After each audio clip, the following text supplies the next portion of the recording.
Ayan guys, workout lang namin.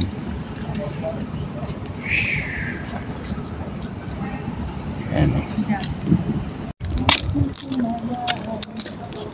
Oh, yan na naman mga kawaray. Ang oras ngayon ay saktong alas 7. Bali 13 hours na naman ang aming bali 13 hours na naman ang aming duty ngayon. Grabe. Ayan o guys, ito yung planta tinatrabuhan namin sa Indic Pool. Ayan, sa mga nag-flight pala, congratulations nga pala sa inyo. At baka siguro dito rin kayo mapunta dahil maraming ang nawalan ng mga kasama namin, yung mga Colombia. Bali lahat po sila wala na po dito, baka nilipat na po sa ibang company.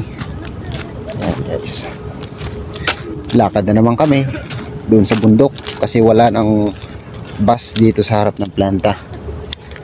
Bali ang oras kasi ng bus dito mayroong alas 2, alas 4 at saka alas 6. Ayan, dahil nga alas 7 na ngayon, wala na dito. Bali naglalakad pa kayo papunta dun sa may sa may bukid para doon kayo makasakay ng ng bus.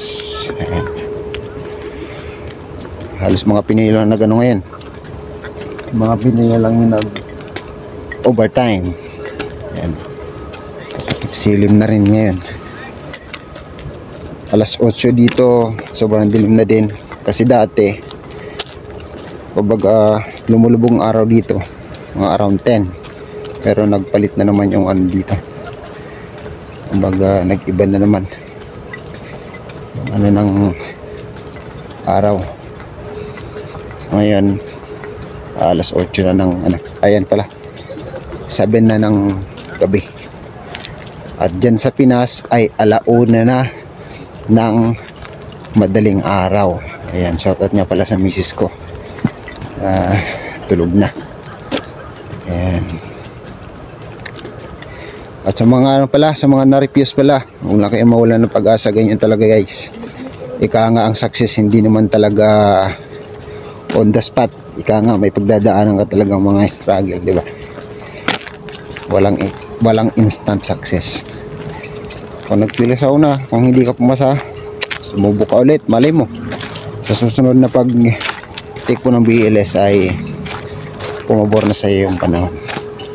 Ayan guys, so huwag ka lang mawala ng pag-asa kung refuse ka. Ayan, so yun lamang guys, and see you in my next video. Bye bye.